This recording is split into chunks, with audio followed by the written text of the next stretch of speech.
You really didn't think I was going to let a whole year go by before posting another episode. Wait, did you?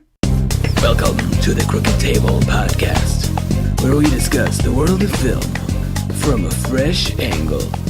And now your host, Robert Yaniz Jr. Welcome to the Crooked Table Podcast. This is Rob.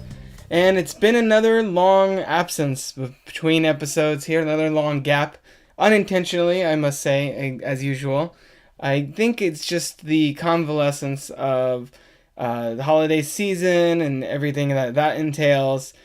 Just ended up pushing the podcast on the back burner, and then it just became a pile-on of all the films that I've been watching, trying to catch up with all the award contenders and such, that it just started to feel overwhelming. So before we enter 2018, I wanted to be sure to have one more episode this year to essentially clear the decks as far as film reviews and topics that should have really been the central focus of individual episodes, and just kind of do a more rapid fire approach to some of the films that I've seen in the last month or so since Justice League, basically.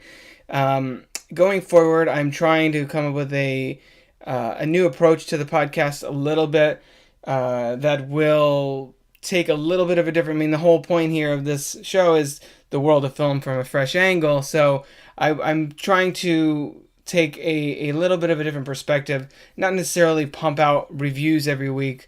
There's a new release, we're going to talk about it, because I've been doing that, and it feels like it's sort of creatively stale on my end, and it's also in tandem with the fact that I want to be doing more written reviews on crookedtable.com. Once again, it's been a long time since I've really done that on a regular basis, and get back into video content. So it's also a little bit about spreading the wealth of topics and discussion points across those three different media.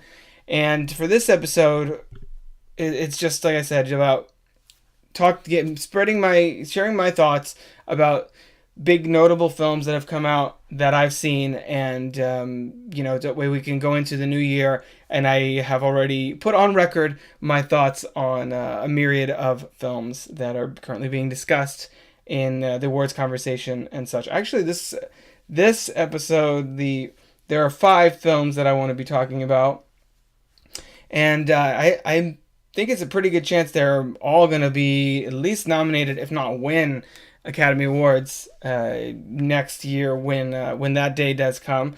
So we're going to be talking about Coco, the new Disney Pixar film, 3 Billboards Outside Ebbing, Missouri, from Martin McDonagh, the director of Seven Psychopaths and In Bruges, both films I enjoyed. The Disaster Artist, the story behind the cult classic The Room, directed by James Franco. The Disaster Artist, not The Room. Lady Bird from Greta Gerwig, and of course Star Wars Episode 8, The Last Jedi. So, like I said, we're just going to be basically running through those. I had mentioned last episode that I was going to do a Coco review, so that's still going to be a part of this, and we'll get to that first. And I was supposed to do a holiday movie preview, basically counting down the 6, let's talk about 6, films that I was most looking forward to seeing from Thanksgiving to Christmas, basically, essentially the holiday season. Those were, I feel like I should run through those really fast, just for those of you who are listening to these episodes sequentially and want to know what I was going to say. I'm not going to get into in-depth about it. I'm not even going to put the theme music. But 6 was going to be All the Money in the World, the, of course, Ridley Scott-directed film that was going to have Kevin Spacey as J. Paul Getty and was recast with Christopher Plummer, who has since earned a Golden Globe nomination for that role and is getting critical raves, and will probably get nominated for an Oscar for that as well. Number 5, The Post, from Steven Spielberg, of course, about the Pentagon Papers with Meryl Streep and Tom Hanks. I don't know if this is going to go all the way. The buzz seems to go pretty positive on this one. I don't think we're going to have another Best Picture winner that's so heavily involved with journalism so soon after Spotlight, but I'm, as a writer and a journalist, that interests me, and with that cast, that director, of course, definitely curious to see how that one's going to connect with me personally. Number 4, The Shape of Water from Guillermo del Toro. I've been a longtime fan of his. I have most of his movies on DVD or Blu-ray. Pan's Labyrinth being my favorite, and this seems the closest in line with the tone and sort of aesthetics of Pan's Labyrinth as far as the whole dark fairy tale thing. I really like Sally Hawkins and Michael Shannon and Michael Stuhlbarg and Richard Jenkins, so I'm really excited to see this one. Still hasn't really come to my city yet, and I haven't really been able to make it to screeners because, with a toddler at home, it makes things a little more complicated. Moving into number 3, Disaster Artist, which we're going to talk about later in this episode. James Franco playing Tommy Wiseau, director, writer, star, producer of The Room. And number 2, Molly's Game, the directorial debut of Academy Award-winning screenwriter Aaron Sorkin with Jessica Chastain, Idris Elba, based on the real-life story of the sort of high-stakes poker game that she ran and then got busted by the feds for dealing with. And, of course, number 1, which I was most excited to see, and should be no surprise to all of you, Star Wars The Last Jedi, also which we'll be talking about in here. So only 2 of those 6 that I've seen thus far. I'm really looking forward to those other 4. A couple of them are playing here in my area, so I will probably get to see either All the Money in the World or Molly's Game in the coming few days. Probably going to lean towards Molly's Game since I am a little more excited to see that, as the countdown implies. So moving on, we're going to go into our first of 5 mini reviews here with the new Disney Pixar film Coco. So this one is centers on a young boy named Miguel, voiced by Anthony Gonzalez, who wants to be a musician. His family is forbidding him to pursue a career in that because his great-grandfather, this is not much of a spoiler, this is in the first few minutes of the movie, his great-grandfather basically left his wife and young daughter to pursue a career in music. And that ultimately leads Miguel into an adventure in the land of the dead. It heavily deals with Dia de los Muertos, the Mexican holiday, of course. And now this is another winner from Pixar, basically. We have lush visuals. We have a very heartfelt, poignant storytelling. But more so, we have a culture demonstrated, a culture involved so heavily in a story that we don't really see very often. I mean, yes, Guillermo del Toro did produce The Book of Life a few years ago, and that has similar themes and such going on. But, this film really connected with me in a very deep way. I'm not Mexican, but I'm half Cuban on my dad's side. So certain bits of this did hit me in that way. The music here is lovely. As far as I know, I'm pretty sure this is the first full-on musical from Pixar, and I just got the soundtrack recently. I think that the film is destined to win not only Best Animated Feature but also Best Original Song for Remember Me, which still makes me tear up every time I hear it. This is probably the only film this year that I've seen that I got not moved by, where I got a little teary-eyed. This is the one where I was even telling Kai earlier today. This was the one where I got ugly cried in the middle of the movie a couple times. It's very powerful themes as far as choosing between your art and family and the relationship between those two. Do you have to choose one or over the other? How can they feed into each other? So I really love this film. It's definitely Pixar's best since at least Inside Out, if not Toy Story 3. It's right around the same level as Inside Out for me. So I gave that a 4.5 out of 5. That was Coco. Definitely see it if you haven't yet. It's probably still playing somewhere in some cities around the country, so definitely check that out. Moving into 3 Billboards Outside Ebbing, Missouri. This one is actually interesting because I was familiar with this from a while ago. I actually remember writing stories, news stories about the announcement of this film and the casting of it and all that as it was happening when I was writing for Screen Rant on a more regular basis, doing news stories. And so it's this third film. I think it's the third major film from Martin McDonagh, writer-director of, as I mentioned, In Bruges and Seven Psychopaths.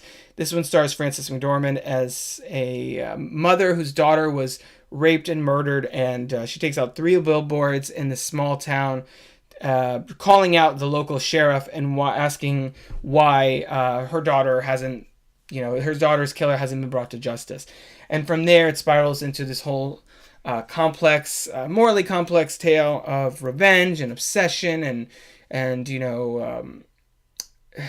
justice and vengeance, and what how far is too far to go to right to in your mind right or wrong. The highlight here is, well, the script is really strong, of course, because Martin McDonagh he's a pretty successful filmmaker as far as the writing perspective of things. And of course, Frances McDormand here, Oscar winner, delivers a tour de force performance. She's got this one great scene where she's sort of has a monologue with a priest. If you've seen the film, you know exactly what I'm talking about. But to me, the real standout here, and I feels like this might be his year, is Sam Rockwell as the second in command to, well, it's sort of a cop that's a very complicated history with the law, which is ironic. And his character has a lot of people sort of split down the middle as far as whether they like the way this film goes, or whether it's sort of morally reprehensible. My thing is, I understand where they're coming from, and I was never 100% on board for this character's perspective on things, because he's kind of a despicable human being. But I like the fact that the film raises those questions and raises that discussion is kind of happening surrounding Three Billboards. I think that's kind of the point. And the film rides this very uneasy tone to many between drama, like heavy, like dark drama, and then having a comedic moment in the midst of something really, really kind of fucked up. That, to me, worked for the most part. It's what I kind of expected from Martin McDonagh, because that is how his other films are, largely. And he positions an Irish filmmaker, and he positions this as sort of a dark comedy, bit of Americana, and it was pretty fun for me, and I liked it a lot. I don't think it's quite gonna make my top 10 of the year or anything like that, but it was a very solid film, and definitely one I'm eager to revisit down the line. So I'm giving that one Three Billboards Outside of Ebbing, Missouri, 4 out of 5. Moving on to The Disaster Artist. This is from James Franco, who's playing Tommy Wiseau. If you haven't seen The Room, you should really see The Room if you're a cinephile. If you're listening to this in any way, shape, or form, I'm assuming you're some kind of tremendous movie fan. So if you haven't seen The Room, you're definitely missing out. I'm actually currently listening to the audiobook of The Disaster Artist, which so far seems pretty spot on with the film adaptation.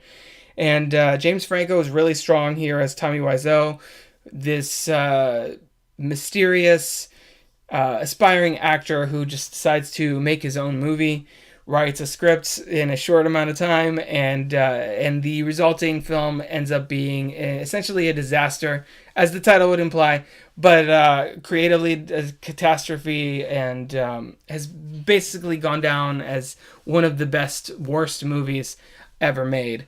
Horrendous dialogue, a story that doesn't make sense, performances that are beyond comprehension. Just really messy and kind of ridiculous. It's amazing that it costs apparently $6 million because of the way that the production was run by Mr. Wiseau. But what makes this film so interesting to me, and what I think a lot of people, what the big takeaway was for a lot of people coming out of The Disaster Artist, is that it finds a way to both humanize Tommy Wiseau, but also sort of poke fun at him.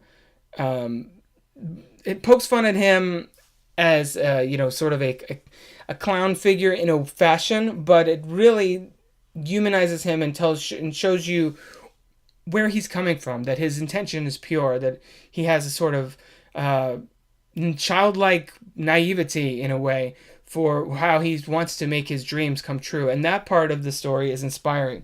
I say all the time that I'm a creator and I want to write things and make things happen, and other people are doing things around me, and sometimes I think that their work is not necessarily as strong as it should be, or somewhat under par in some respect or another. But regardless, even with all that, Tommy Wiseau made this happen. He wanted to make this movie. It was his vision. He spared no expense, with a mysterious fortune, as you'll see in the film. And this film exists. You can own it on Blu-ray now.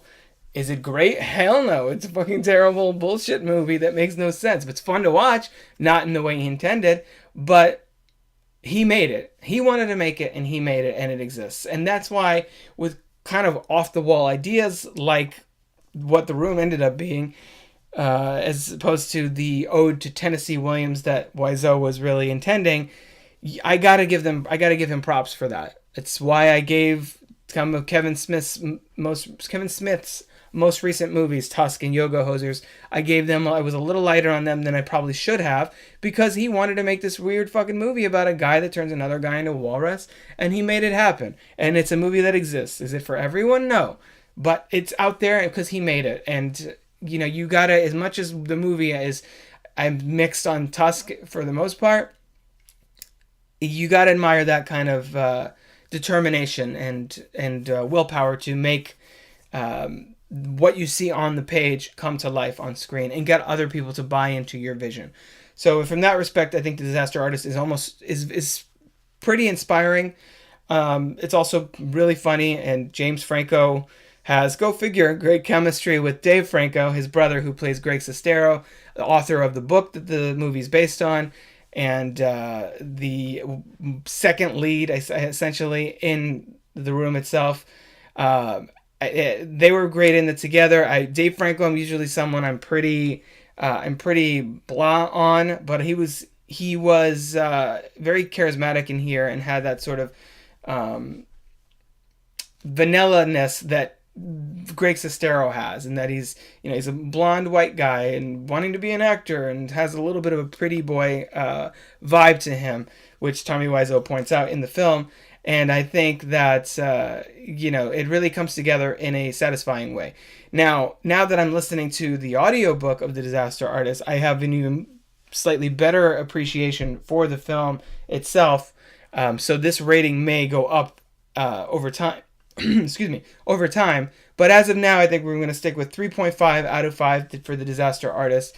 Very fun movie, especially if you're familiar with The Room. I would definitely check it out. And probably going to be at least an Oscar nomination for Franco's performance, James Franco's performance, and Best Adapted Screenplay. So it'll be interesting to see how that pans out, since it is sort of an offbeat choice for that kind of thing. Not quite as strong as something like Ed Wood, which to me is a superior film by a significant degree, but very much in that same spirit. Moving into Lady Bird, this is the sole directorial debut for Greta Gerwig, who also wrote the screenplay here, and it focuses on a teenage girl played by Saoirse Ronan in Sacramento who wants to move to the East Coast, somewhere like Connecticut or New York, to pursue an education, go to college there, and get away from her family. And it's about the conflict between her and her mother, and them trying to understand each other, and that weird state of being that is adolescence, and how it makes you how you feel like the world is trying to hold you back, especially your parents. Like, you feel like you're trying to strive for something, and that obstacles are being put in your way, some of which are of your own imagination, most of which are the people around you trying to protect you from certain things, or have your best interest at heart, or dealing with their own realities that you really don't even see. And in that respect, as someone who has parents, obviously, I found that part of it very, very powerful. As someone who has a child now too, a little girl at home, it hit me on that level. I thought the screenplay was very charming. Saoirse Ronan is amazing as always, and definitely going to get a Best Actress nomination, if not a win. It'll be interesting to see. The Best Actress race has been kind of crazy this year, with lots of contenders up there. And I think that the film's most likely to get a Best Original Screenplay. I've heard a lot of people talk about how the film feels very resonant with them. I've heard a lot of female critics talking about how it feels like it's their life brought to the screen, and how they have very similar relationships with their mothers and things like that. And there was an element of the film that I connected to, that it does speak universally to the high school teenage experience. Didn't connect with me on quite the same level as that. Obviously, I was never a teenage girl, and I still have a pretty positive a relationship with my mom, with my dad, and so I don't connect to that on as closely a level as some people. And I also heard a lot of pre-screening hype going into this movie about how amazing it is and how it's the best movie, one of the best movies ever, and it's, had 100% on Rotten Tomatoes. And I do think it's a very strong movie, and I liked it. I easily gave it, well, I guess I'll just say my review or my rating. I easily gave it a 4 out of 5. It's a very strong film. Will I like it more as time goes on? Possibly, probably, actually. That tends to happen for me with movies that I have an elevated expectations for. That I see them and I'm like, okay, well, this is good, but this is not the best thing ever. And that was my experience with Lady Bird. I did enjoy it quite a bit. Some of the elements of the story did feel relatively archetypal with the high school teenage movie. And to me, even though it had a ton of personality, overall was a slightly less satisfying watch than something like The Edge of 17, which I thought was at least more fun to watch and captured a certain element of being a teenage girl and all that entails. That was at least slightly more entertaining for me. Even though, yes, Saoirse Ronan's performance is probably a little better than Haley Steinfeld's, and certainly Laurie Metcalf's performance in Lady Bird is probably one of the better performances in both films combined. I think Lady Bird is one that has to grow on me, and once it comes out on Blu-ray, I'll definitely make an effort to revisit it, especially if it wins some Oscars and all of that. So that was Lady Bird from Greta Gerwig. So now we're going to move into the last of the 5 movies that I wanted to talk about. Star Wars Episode 8, The Last Jedi. This is, of course, the second installment in the sequel trilogy following J.J. Abrams' The Force Awakens from 2015, which, as you all know, I loved to death. And so, of course, going into this film, there was a ton of questions. Who are Rey's parents? Who is Snoke? What's Luke been doing on this island, and why did he leave, and why won't he come back, and what are porgs, and why should I care? So there was a lot of hype going into this film, and especially with this is the first movie that's been written and directed by the same person since George Lucas did it with Episode 3. Usually there are more hands in that pot, and I think that Rian Johnson being a sort of singular filmmaker in a way and having a very particular stylistic touch. If you've seen films like Brick, The Brothers Bloom, and Looper, sort of his sensibility, that there's sort of a playfulness involved, and especially with something like The Brothers Bloom, where expectations are subverted. I mean, for example, in this film, look at the first moment where Luke gets that lightsaber and what happens with it. So I heard a lot of stuff from critics going into this film that it was the best Star Wars movie since Empire Strikes Back and all of that. So that got me excited.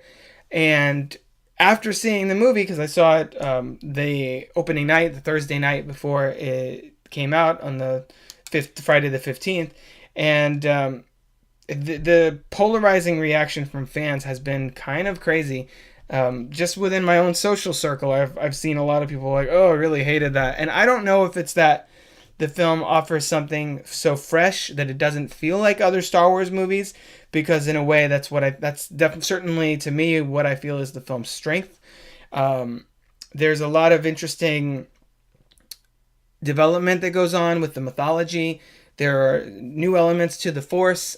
There is things that play out that Star Wars fans have been wanting to see in some capacity on screen since the original trilogy. So I'm kind of in some level flummoxed by the fact that people are still complaining. I mean, I think it's just the shock of how it is kind of a little bit of a jarring shift to go from The Force Awakens, which is nostalgia, remember all this stuff, it's all true, we're home and all that, to The Last Jedi, where let the past die and kill it if you have to, bury it and all that, we're moving on, time for old things to die.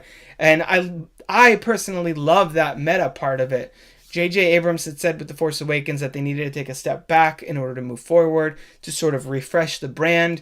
I mean, Disney spent, $4 billion on Lucasfilm, and they needed to make sure that kind of reboot the franchise in a way, which is why The Force Awakens feels so closely like A New Hope, right down to the Death Star and the older mentor who's dies in spectacular fashion, and the spunky little droid who's on a mission on a desert planet trying to find a young individual on a desert planet who's looking for adventure. I mean, there's a lot you can break that down, and people have already ad nauseum.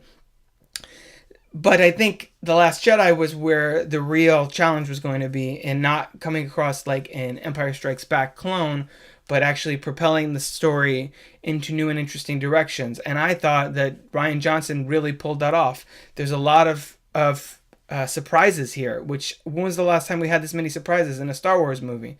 Everybody who saw The Force Awakens and picked up on the A New Hope similarities kind of had an idea where it was all going to go down. But what happens with Luke, what happens with Rey, what happens with Kylo Ren in this film, the whole Snoke thing and the way that's dealt with, Carrie Fisher's final performance as Princess Leia specifically. There's a lot of things in here that I think in a satisfying way close out a lot of the threads from the original trilogy and open up tons of new doors. And the way that it ends almost makes you feel like it's the end of a trilogy. But that means that Episode 9, we don't know exactly where Episode 9 is going to go, other than the development of the Kylo Ren-Rey rivalry and more of the First Order resistance thing. But other than that, we don't really know where that's going to go. And that's exciting as hell, to go into a third film of a trilogy and not know where it's going to go, not knowing that the next one has no way that it could be a Return of the Jedi knockoff, because they've already played that hand and moved past it. And I loved not everything about this movie. There are a few things, like the scene with the milk, and you know what I'm talking about if you've seen the movie, is a little off-putting. I like it as an Easter egg to Luke Skywalker and his blue milk from A New Hope, that kind of thing. And the dynamic there with him and Rey is weird at first, and then develops more as the film goes on. But I've seen the film twice already, and I loved it even more the second time, because, as I said, sort of with Lady Bird, first time seeing movies that I've heard a lot of positive things about is kind of stressful for me sometimes, because I worry that I'm going to be let down, or I'm like, not necessarily letting the story do its thing as much, because I'm measuring up in my head, oh, I don't know how this is going to go, and sort of evaluating as the movie's going.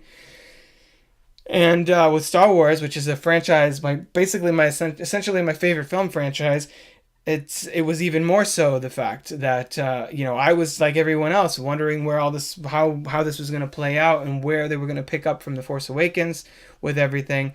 And with that second viewing, I was able to go in already knowing what was going to happen, and just kind of roll with the experience and let the emotions of what's happening on screen with Leia, with a certain surprise cameo midway through the movie, with the ending and the way that the Luke story concludes in this film.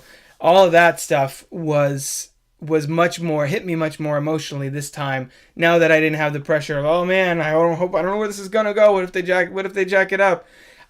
So I liked it a lot more. I think a lot of people have speculated this, and I think that part of why so many fans have issues with it is that there is a lot of diversity going on in this film, and I know that some people have latent issues with the fact that women and people of color are sort of rising in prominence in this franchise. I think that's probably a small percentage of fans, but I think that is probably an element of it, as well as, like I said, the element of surprise and taking in new directions and sort of sweeping away the old elements of the franchise in order to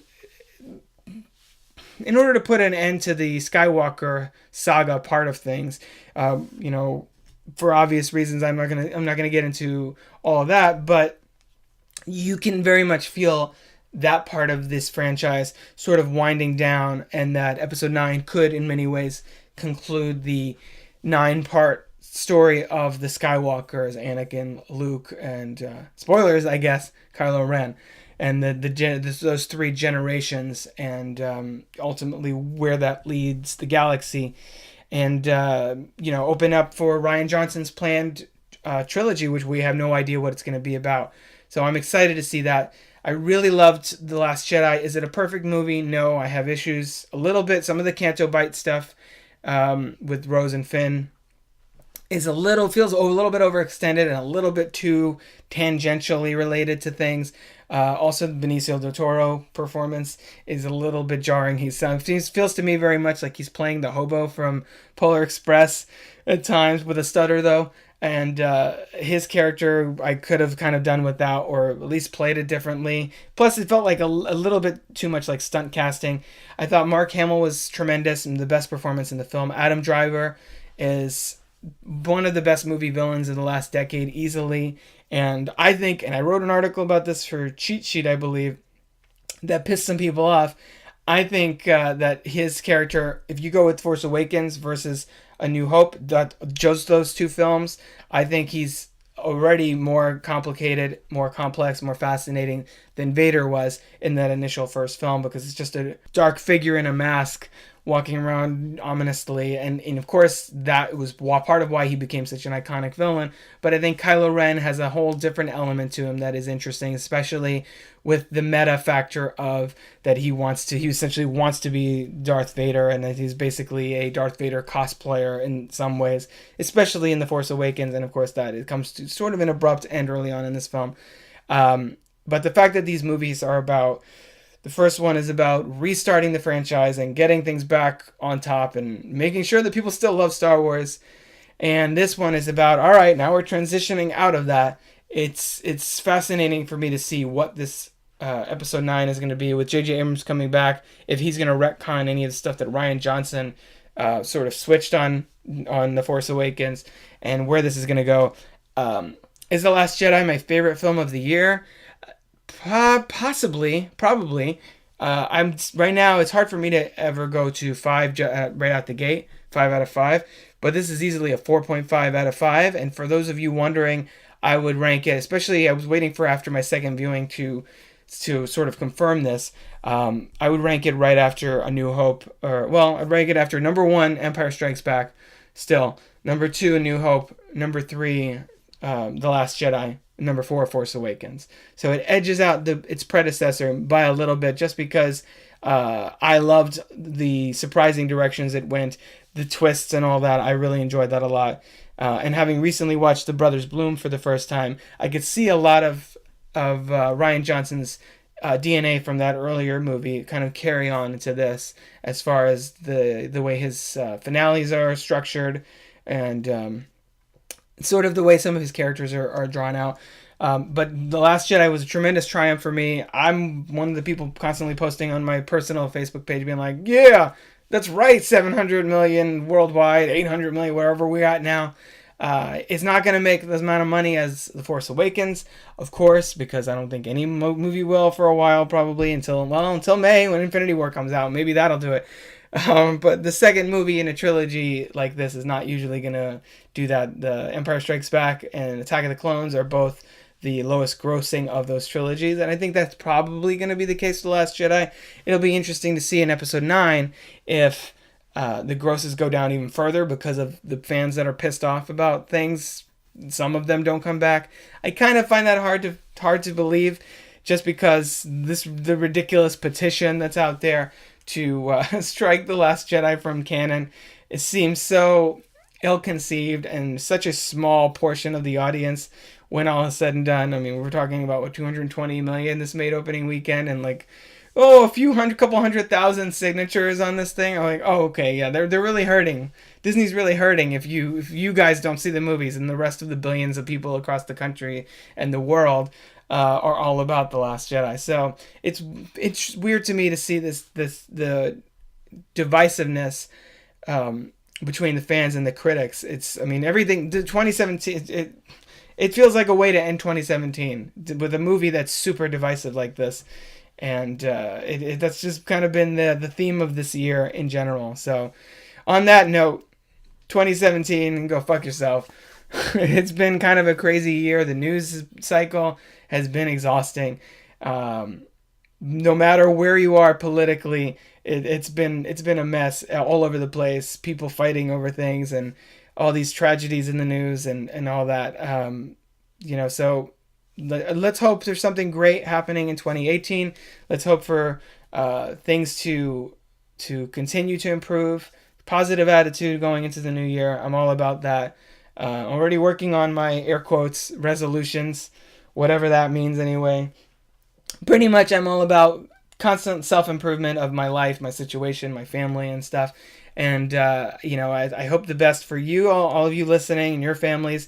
And what are you hoping to accomplish in 2018? Or what movies are you, since this is a film podcast after all, what movies are you most looking forward to next year? I have a feeling Infinity War is probably high up there for a lot of, a lot of movie fans who are into the big blockbuster stuff, the genre fare. But what else is there? What else? Tell me what you want to hear me talk about next year. It could be anything from Infinity War to Alex Garland's Annihilation, which I'm really looking forward to, oh man, I don't even remember. I'm not even really paying attention to 2018. So I'm trying to catch up with 2017 movies that I haven't seen yet. As for this week, that's it for now. You can rate and review us on iTunes if you'd be so kind. We're also on Stitcher and we're on Spotify. That's a brand new thing since the last episode. You can find me, Robert Yaniz Jr., on Twitter at Crooked Table. We're also on Facebook and the other social medias. You can find more podcasts, reviews, videos, and other movie-related goodies at crookedtable.com. I promise you will have written reviews and videos coming very soon on the regular. This is one of my air quote resolutions. Next episode, I'm going to try and get away from promising what episodes are going to be. But the next episode, I have a few ideas for things, but I will be back soon, preferably in less than a week, to with the next episode and trying to keep some kind of a pattern going on. Until then, I've been Rob. I appreciate your patience with this podcast and the gaps in between. As you know, this is not my full-time gig. This is a hobby / side hustle, just to kind of a venue for me to speak my mind on films that I love so much, and trying to get a discussion going with you guys. So, again, I've been Rob. We'll catch you around the table next week. Roll credits.